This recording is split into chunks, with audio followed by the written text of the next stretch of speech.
membayar denda angsuran ke bank atau ke perusahaan finansial itu untuk kredit kita sebenarnya nggak wajib. Kenapa saya bilang nggak wajib? Setelah satu ini aja ya.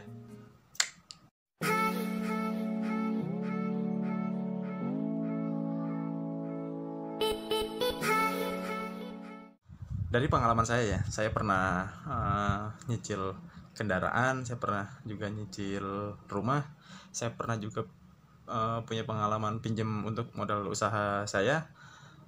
Gini, saya beberapa kali juga ya, namanya usaha kan ada pasang surutnya kan, ada kadang naik, kadang turun. Nah, pada saat kondisi turun itu banyak juga pengalaman saya dikenakan sanksi denda ya dari angsuran yang pernah saya bayar waktu itu. Kayak contoh, saya misalkan ambil pinjaman gadekan BPKB kendaraan mobil misalkan. Nah, mobil atau misalkan saya nyicil mobil misalkan. Di tanggal jatuh tempo saya itu saya belum bayar, akhirnya saya beberapa hari ke depan akan dikenakan denda kan otomatis. Dan itu kalau misalkan saya bayar lewat ATM, otomatis yang harus saya bayar adalah sesuai dengan dengan yang ditetapkan di kontrak angsuran itu per bulannya, beserta dengan dendanya juga. Misalkan per harinya dihitung itu 10.000, misalkan cicilan saya 2 juta, jadi per hari saya ada tambahan 10.000 kalau saya telat. Itu adalah peraturan dari perbankan atau dari leasing. Bener kan kayak gitu. Nah, tapi gini, saya beberapa kali ya, kenapa saya bilang itu bayar denda itu nggak wajib, karena gini, saya sering negosiasi karena saya lebih senang gini ya, dimana kondisi saya lagi terpuruk, saya selalu bilang apa adanya ke kolektor yang datang ke rumah atau ke kantor pusatnya langsung. Saya datang ke bagian penagihannya itu, jadi saya ngobrol ke kolektornya, saya ngomong apa deh ya, saya lagi nggak ada duit sekarang, kalau saya ditagih ya saya belum ada duit buat membayar kewajiban saya. Nah, tapi selalu didesak kan, kolektor selalu didesak, tapi kalau misalkan sekarang nggak bayar, Pak, Bapak bakalan kena denda. Kalau kena denda, Bapak bakalan bayarnya lebih besar, Pak, dari angsuran yang seharusnya Bapak bayar. Iya benar, tapi ya pas ya gimana Mas, saya belum ada duit. Nah, akhirnya ya diskusi akhirnya mentok kan, nggak ada jalan keluar. Akhirnya ya udah Mas, gini aja, saya tetap usahain untuk bayar. Ini cara negosiasinya gini ya. Ntar dulu, dari awal dulu. Misalkan ada kolektor datang ke rumah, kalau saya kebiasaan saya gini ya, selalu namanya tamu tuh harus diperlakukan dengan baik kan, apalagi dia datang dengan cara baik-baik. Ya saya kasih jamuan yang baik dulu, datang silakan masuk, saya tawarin mau minum apa, mau minum yang dingin atau yang panas. Kalau kebetulan saya lagi ada yang, misalkan saya punya kopi, saya punya teh, saya tawarin, atau saya punya sirup, mau teh, kopi, sirup, saya tawarin semuanya ke temen, ke kolektor tersebut.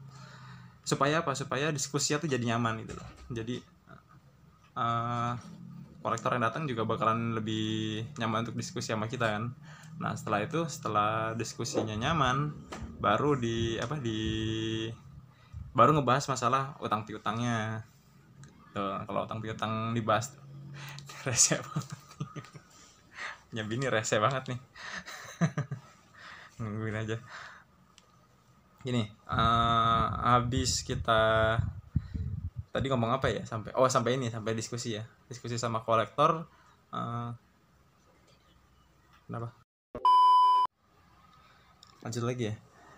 Gini, misalkan kolektor itu datang ke rumah kita harus sambut juga dengan cara baik-baik, karena dia datang pun dengan niatan baik kan, untuk tugasnya dia emang menagih customer gitu loh. Debitur kayak kita nih sebagai customer harus ditagih, karena tugas dia adalah salah satunya ya nagih kita, memastikan ke kantor follow up kalau dia udah follow up customer secara langsung gitu.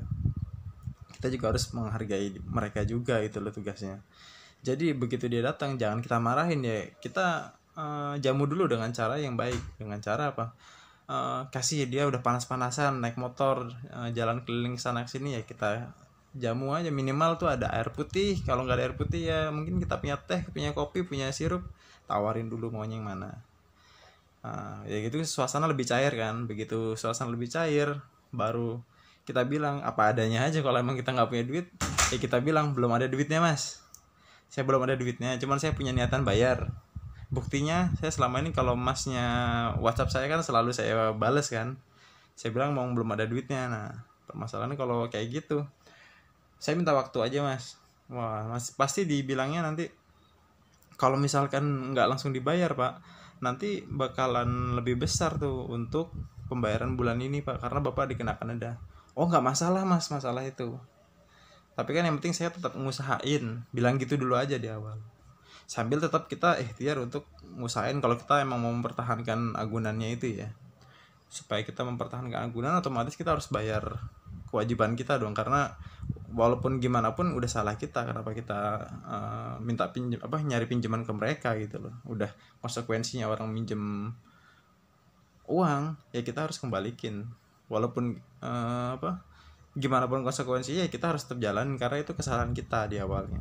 Jangan menyalahkan kita udah minjem terus misalkan wah saya minjem segini balikin segini, itu nggak bener tuh namanya. Nggak usah kayak gitu, karena kita udah dari awal udah salah ya, kita perbaiki dengan cara yang bener gitu loh. Yang penting kita etikanya baik, kitanya pingin kalau kita emang udah kapok kayak gitu ya udah ya ini kita kelarin, tapi kita kedepannya nggak bakalan minjem lagi ke sana. Itu namanya menyelesaikan dengan cara yang benar dan tanggung jawab gitu. Karena kita udah salah ya udah kita selesaiin dulu, setelah itu baru kita nggak ngulangin kesalahan itu lagi gitu loh. Nah balik lagi ya, jadi ngelindur kemana-mana nih. Jadi begitu udah selesai ngomong apa adanya, mereka pun ngasih tekanan kalau gini-gini. Kalau misalkan sampai 2 bulan atau 3 bulan kita masih gitu aja, otomatis ancamannya agunannya ditarik gitu kan. Nah tapi kalau misalkan kita tiba-tiba ada rezeki paling enggak kita misalkan punya uang buat bayar pokoknya dulu aja, misalkan sebulannya 2 juta, terus selama 2 bulan kita belum bayar nih, harusnya berarti kita bayar 4 juta. Tapi kalau mereka mewajibkan kita untuk bayar denda, misalkan dendanya dihitung jadi misalkan jadi harusnya 4 juta jadi 4 juta 600 atau 4 juta 500 gitu.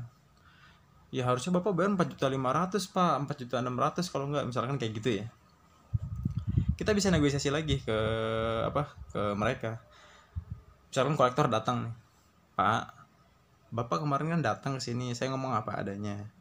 Saya pun buktinya saya udah mengusahakan Pak. Cuman usaha saya emang lagi kayak gini, lagi nggak bagus. Misalkan lagi usahanya turun, ceritain aja apa adanya. Nah saya udah ngusahain itu. Misalkan kita dapat duitnya dari minjem, kita cerita, saya dapat uang ini pun saya minjem Pak, minjem ke saudara atau kawan. Kita ceritain aja apa adanya. Atau kita dapat tagihan, cuman emang nggak full misalkan, kita ceritain aja apa adanya. Kalau tagihan kita itu cuman saya punya duit segini doang Pak, spare-nya buat bayar ini, bayar pokoknya aja. Kalau saya diwajibkan untuk bayar denda, ya udah Pak, nunggu dulu aja Pak ya, nunggu saya punya duit buat bayar dendanya. Kalau udah kayak gitu biasanya yang jiper mereka malah, biasanya kolektor tuh ngubungin atasannya di kantor, gini. Kalau kata atasannya tetap harus bayar denda, ya udah tetap ya udah Pak, tunggu aja saya sampai punya duit dulu. Kalau enggak bayar sebulan dulu deh Pak. Oh kalau gitu saya nggak bisa Mas. Kalau sebulan dulu, bulan ini saya nggak bayar, bulan besok saya bakal lebih gede lagi. Saya nggak yakin bulan depan juga bisa bayar, karena kondisi saya lagi nggak bagus juga keuangannya. Ngomong apa adanya kayak gitu aja. Itu caranya negosiasi supaya kita nggak bayar denda.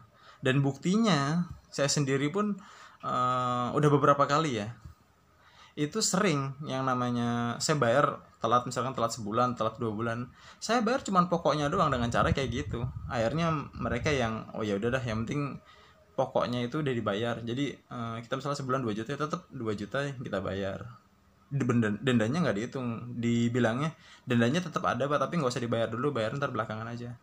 Itu pun nanti pas terakhir ada cara negosiasi lagi. Misalkan kita udah melunas, BPKB masih di mereka kan, kalau kita mau lunasin dengan caranya mereka kan kita harus bayar denda juga kan. Ada cara negosiasinya lagi. Gini, ini juga informasi baru juga ya, kalau leasing itu kenapa menerapkan denda kepada debitur atau customernya, itu adalah strategi mereka untuk membuat para customernya jerah untuk bayar telat gitu loh, supaya kita tuh membuat kita tuh jadi disiplin. Jangan sampai urusannya kita utang segini, udah kita per bulan harusnya segini jadi lebih, supaya kita nggak bayar lebih. Akhirnya mereka yang membuat sistem denda supaya kita tepat waktu bayar ke mereka gitu loh. Itu adalah strategi mereka, tapi sebenarnya itu bukan profit utama mereka. Profit utama mereka itu adalah bunga dari setiap pinjaman kan.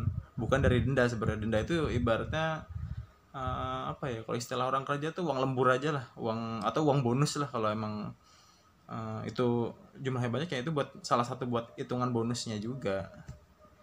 Dan itu buat bisa juga buat apa, buat bonus kolektor itu juga. Kolektor kalau dia menagih dengan cara yang pas dan orang yang mau bayar semua, kolektor itu dapat bonusnya pasti lebih gede.